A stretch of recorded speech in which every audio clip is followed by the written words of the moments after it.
नमस्कार मित्रांनी मैत्रिणींनो, आज मी तुम्हाला सार्थश्री एकनेती भागवत अध्याय पहिला यातल्या काही ओवींचे वाचन करून दाखवणार आहेत. तर चला सुरू करूया. ओम श्री गणेशाय नमः. तया भानुदासाचा चक्रपाणी, तयाचा हे सुत सुलक्षणी, तया सूर्यनाम ठेवुनी, निज निज होऊनी भानुदास ठेला. तया सूर्यप्रभा प्रताप किरणी, माते प्रसविली रुक्मिणी, मनोनी रुक्माई जननी, आम्हाला गुणी साचची. हे ग्रंथारंभ काळा, वंदिली पूर्वज माळा, धन्य निज भाग्याची लीळा, आलो वैष्णव कुळा जन्मोनी.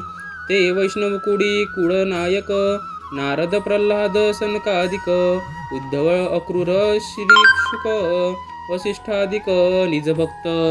ते वैष्णव सकळ, ग्रंथार्थी अवधानी शिळ, मनोनी वैष्णव कुळ माळ, वंदिली सकळ ग्रंथार्थी. उपचलो ज्याची या गोत्रा, नमन त्या विश्वामित्रा, जो का प्रतिसृष्टीचा धात्रा, गायत्री मंत्रा महत्व.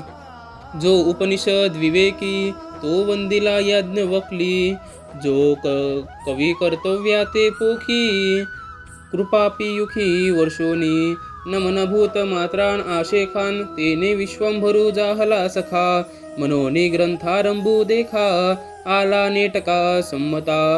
आता नमो दत्तात्रेया, जो का आचार्याचा आचार्या, तेने प्रवर्तविले ग्रंथकार्या, अर्थवावया निजबोधू.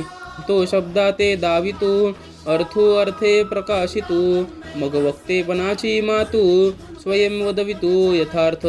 तो म्हणे श्री भागवत, ते भगवंताचे हद्गत, त्यासीची होय प्राप्त, ज्यांचे निरंतर चित्त भगवंती. ते हे ज्ञान कल्पादी, चतुश्लोक पदबंधी, उपदेशिला सद्बुद्धी, निजात्मबोधी विधाता. नवलतयाचा सद्भावो, शब्दमात्रे झाला अनुभवो, बाप सद्गुरु कृपा पहा हो, केला निसंदेहो परमेष्ठी. तो चतुश्लोकींचा बोधू, गुरुमार्गे आला शुद्धू, तेने उपदेशिला नारदू, अतिप्रबुद्धू भावार्थी. तेने नारदू निवाला, अवघा अर्थमयची झाला, पूर्ण परमानंदे झाला, नाचो लागला निजबोधे.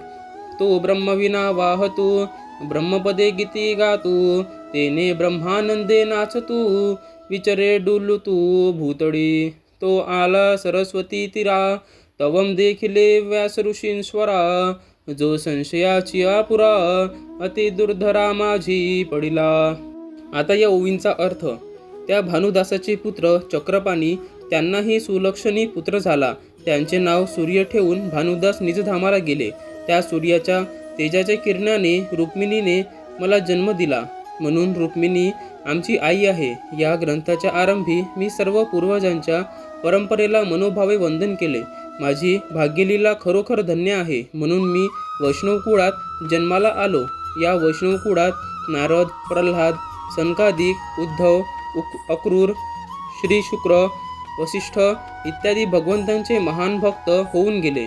ते सर्व वैष्णव भक्त ग्रंथाच्या अर्थाकडे प्रेमाने लक्ष देणारे आहेत, म्हणून संपूर्ण वैष्णव वंशातील मालिकेला मी ग्रंथाचे आरंभी वंदन करीत आहे. आता ज्यांच्या गोत्रात मी जन्माला आलो, त्या विश्वामित्रांना मी नमस्कार करत आहे. ते प्रतिसृष्टी निर्माण करणारे केवळ ब्रह्मदेव आहेत. त्यांच्यामुळे गायत्री मंत्राला अलौकिक महत्त्व प्राप्त झाले आहे. उपनिषदाचे विवेचन करणारे, ज्ञानरूपी अमृताचा वर्षाव करणारे याज्ञवल्क्य ऋषी यांना वंदन करीत आहे. ते कृपारूपी अमृताचा वर्षाव करून कवींच्या कर्तृत्वाला चालना देतात. आता सर्व भूतमात्रांना नमस्कार करीत आहेत, कारण त्यांच्यामुळे भगवंतांशी प्रेमाने नाते जोडले जाते. म्हणून या ग्रंथाचा आरंभ उत्तम व सर्वसंमत झाला आहे. आता जे गुरूंचेही गुरु आहेत, ज्यांनी आत्मबोध प्रकट करण्यासाठी ग्रंथ निर्माण करण्याची स्फूर्ती दिली, त्या श्री दत्तात्रेयांना साष्टांग नमस्कार करत आहे. तेच शब्द दाखवितात, मनात शब्दाचे अर्थ करतात, वक्तेपणाही स्वतःच देऊन बोलवितात. भागवत हे भगवंतांचे हृदय आहे. ज्याचे चित्त सदैव भगवंताचे ठायी असेल, त्यालाच ते प्राप्त होईल. पोळ्याच्या आरंभी भगवंताने ब्रह्मदेवाला 4 श्लोकांत ज्ञान सांगितले. त्याचा सद्भाव विलक्षण होता. 4 श्लोकांनी ब्रह्मदेवांना आत्मानुभव आला. सद्गुरूंच्या कृपेमध्ये किती सामर्थ्य असते ते पहा. त्यांच्या कृपेने ब्रह्मदेव निसंदेह झाले. याप्रमाणे गुरुमार्गाने प्राप्त झालेला तो चतुश्लोकी भागवताचा बोध ब्रह्मदेवांनी अत्यंत बुद्धिमान व भक्तिमान मानसपुत्र जे नारद यांना उपदेश केला. नारदांचे चित्त शांत झाले. ते नखशिखांत अर्थमय झाले. परमानंदाने पूर्ण तृप्त होऊन आत्मानंदाने नाचू लागले. खांद्यावर ब्रह्मवीणा घेऊन ब्रह्मबोध वा पदे गात आणि त्या ब्रह्मानंदाने चत व डुलत भूतलावर संचार करू लागले. एकदा ते सरस्वती नदीच्या किनाऱ्यावर आले. तेथे संशयाचा अतिदुर्धर महापुरात अडकलेल्या महर्षी व्यासांना त्यांनी पाहिले. धन्यवाद आणि माझ्या चॅनलला सबस्क्राईब करा.